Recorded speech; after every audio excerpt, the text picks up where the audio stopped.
মাঝে মাঝে Elon Musk বলে যে মানুষকে মানুষ ছাড়াও আরো বিভিন্ন স্পেসে জায়গা খুঁজে নিতে হবে।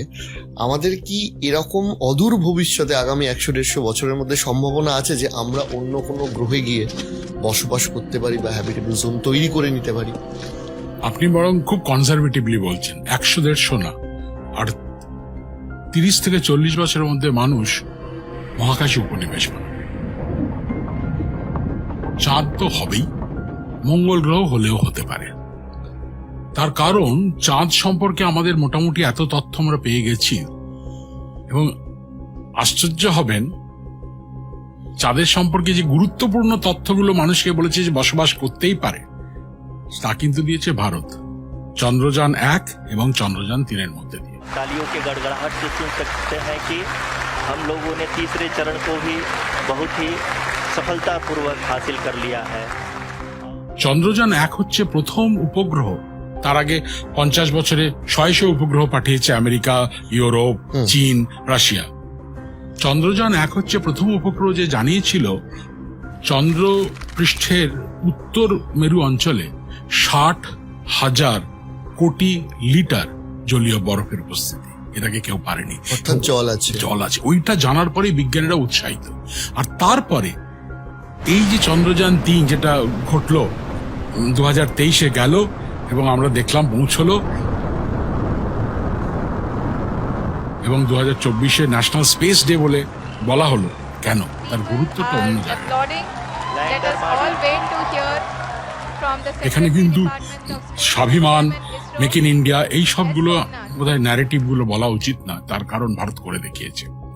চাঁদের বুকে এমন কিছু জিনিস তারা চাঁদের ধর্ম সম্পর্কে জানিয়েছে, এটার আগে জানা ছিল না। যেমন চাঁদের পৃষ্ঠদেশ, আর তার ঠিক 8 সেন্টিমিটার। 8 সেন্টিমিটার মানে এরকম। এই দুটো স্তরে তাপমাত্রার তারতম্য 70 ডিগ্রি সেন্টিগ্রেড।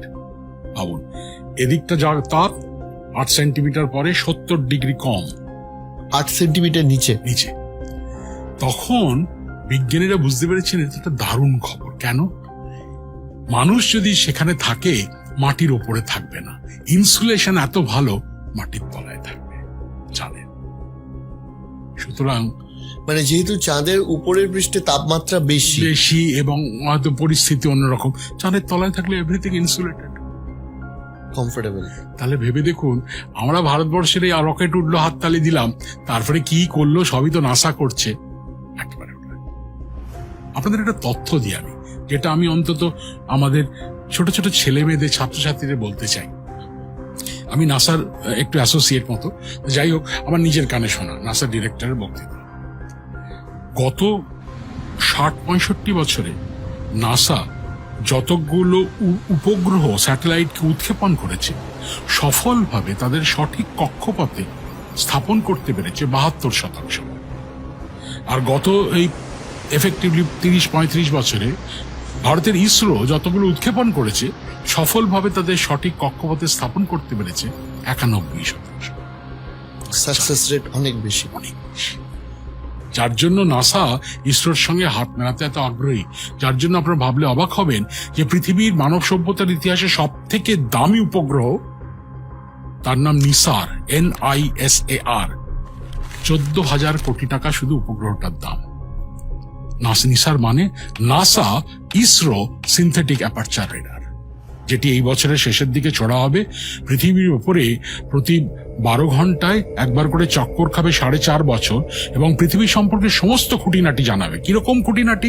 মনে করুন এইখানে এই টেবিলের উপরে জল পড়েছে, আর টেবিলটা একদিকটা উঁচু একদিকটা নিচু, কোন একটা কারণে। জল দুদিকে আছে, কোন জলের স্তরটা যদি 1 মিলিমিটারের ওপর নিচে হয়, 400 কিলোমিটার থেকে ও দেখে বলে দেবে কতটা। এই ধরনের ক্ষমতা। কেন? একই কারণে নাসা বলেছে ইসরোর সঙ্গে সহযোগিতা, কেন তোমরা কিন্তু সফলভাবে করছো। এবং এই 12,000-14,000 কোটি টাকা এর সিংহভাগ দিচ্ছে কিন্তু নাসা।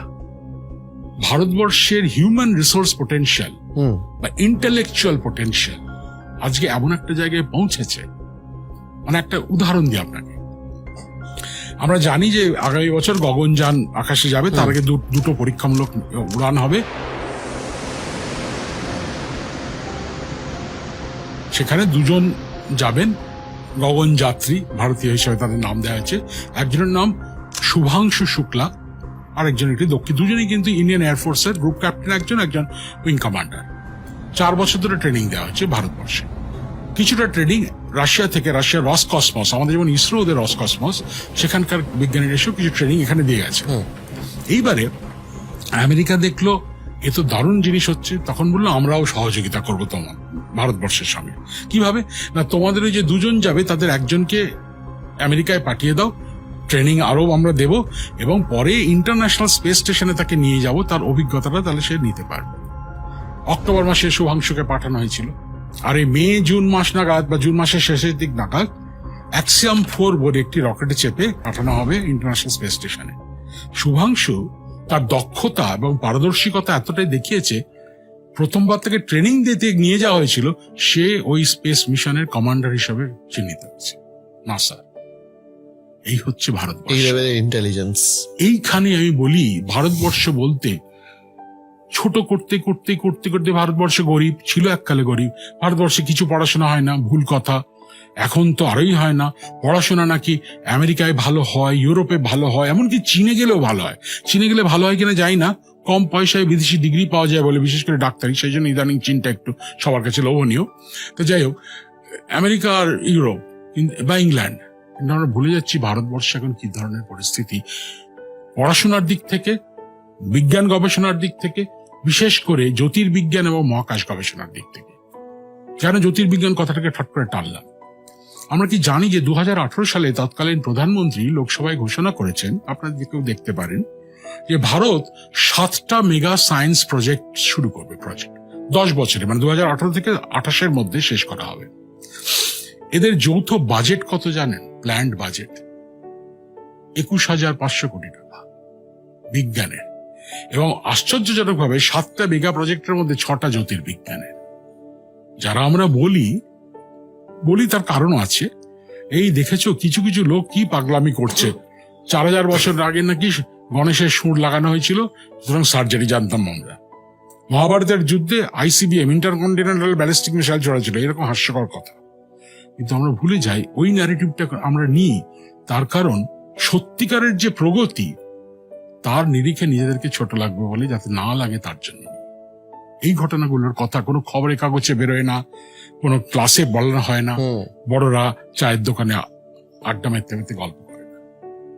এইখানেই আমাদের কোথায় যেন একটা পিছিয়ে বলবো না, কোথায় যেন একটা ঘাটতি থেকে যাচ্ছে, একটা খামতি থেকে যাচ্ছে। কেন আগামী ভবিষ্যৎ, পৃথিবীর ভবিষ্যতে ভারত একটা প্রধান দেশ হিসেবে পরিগণিত হতে চলেছে। একদম তাই। অর্থনীতিতে 4র্থ স্থানে এসে গেছে, খুব শীঘ্রই আমরা তৃতীয়তে হয়ে যাব। বিজ্ঞান এবং প্রযুক্তিতে 5ম স্থানে এসে গেছে। 4টে দেশ চাঁদে অবতরণ করতে পেরেছে, ভারতবর্ষ একটি। এ পর্যন্ত 3টে দেশ মহাশূন্যে ঘুরে বেড়াতে পেরেছে, 4র্থ হয় ভারত। এ পর্যন্ত 2টি মাত্র দেশ স্পেস স্টেশন তৈরি করেছে, একটা ইন্টারন্যাশনাল স্পেস স্টেশন, একটা চীনেদের স্পেস স্টেশন। ভারত হচ্ছে তৃতীয় 2035। কোথায় সেই ভারতের যে গরিব ভারত, দুঃখী ভারতের গল্প আর নেই। বাচ্চাদের, আমাদের তরুণ প্রজন্মকে জানানো উচিত, তাদেরই তো ভবিষ্যৎ। আজ থেকে 15 বছর 20 বছর পরে তারাই তো ইসরোর কনসোলে বসে বোতাম টিপে রকেট ওড়াবে। সুতরাং আপনার এই অনুষ্ঠানের মধ্যে দিয়ে, পডকাস্টের মধ্যে দিয়ে আমি যেটা বলতে চাই, উদ্বুদ্ধ করার মতো ক্ষমতা আমার নেই, কিন্তু অন্তত সংকেতগুলো দেওয়ার বা সংবাদগুলো দেওয়ার, যে তথ্যগুলো দেওয়ার, যে উঠে আসছে ভারত, ক্যাচ দ্য উইন্ড যাকে বলে, নিজের পালে সেই বাতাসটাকে পেতে দাও।